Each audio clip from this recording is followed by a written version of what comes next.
Paris অলিম্পিকে ক্যারিয়ারের সেরা টাইমিং গড়লেন সামিউল ইসলাম রাফি। তাতেই খুশি বাংলাদেশের এই সুইমার। অলিম্পিকের চতুর্থ দিন মেন্স 100 মিটার ফ্রি স্টাইলের দ্বিতীয় হিটে অংশ নেন রাফি। সুইমিং সম্পন্ন করতে সময় নেন 53.10 সেকেন্ড। ওই হিটে অংশ নেওয়া 8 জন সুইমারের মধ্যে পঞ্চম হন রাফি। আর 10টা হিটে 79 জনের মধ্যে 69তম হয়ে পুল ছাড়েন বাংলাদেশের এই সুইমার। অলিম্পিকে বাংলাদেশের অংশ নেওয়া মানেই যেন শুধু অভিজ্ঞতা অর্জন।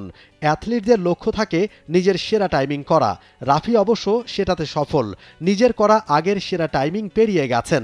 আগে এই ইভেন্টে ওর সেরা টাইমিং ছিল 53.12 সেকেন্ড সময়। নিজের সেরা টাইমিং করতে পারলেও পদক যেন বহু দূরের ব্যাপার বাংলাদেশি অ্যাথলিটদের কাছে। রাফির টাইমিং 53.10 সেকেন্ড আর দ্বিতীয় হিটে প্রথম হওয়া মরিশাসের সুইমার পুরহুর টাইমিং 52.22 সেকেন্ড।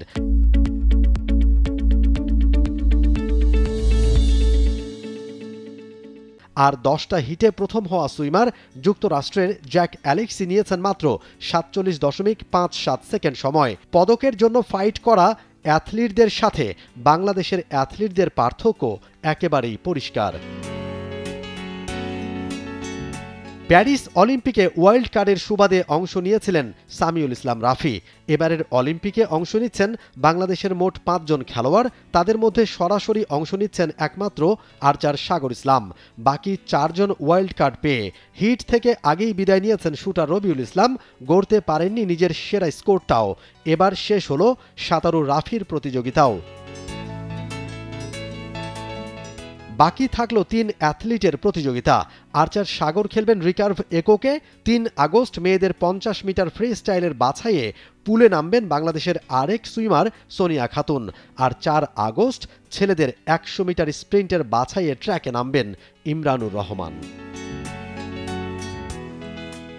মোমিন Rohan, T Sports.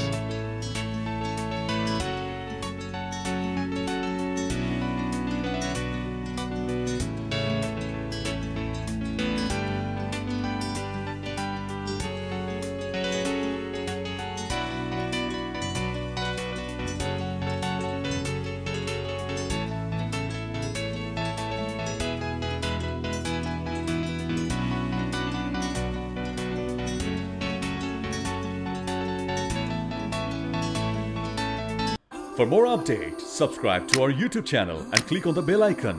Follow us on Facebook and Instagram. Download T Sports app to enjoy exciting games and highlights. Visit tsports.com.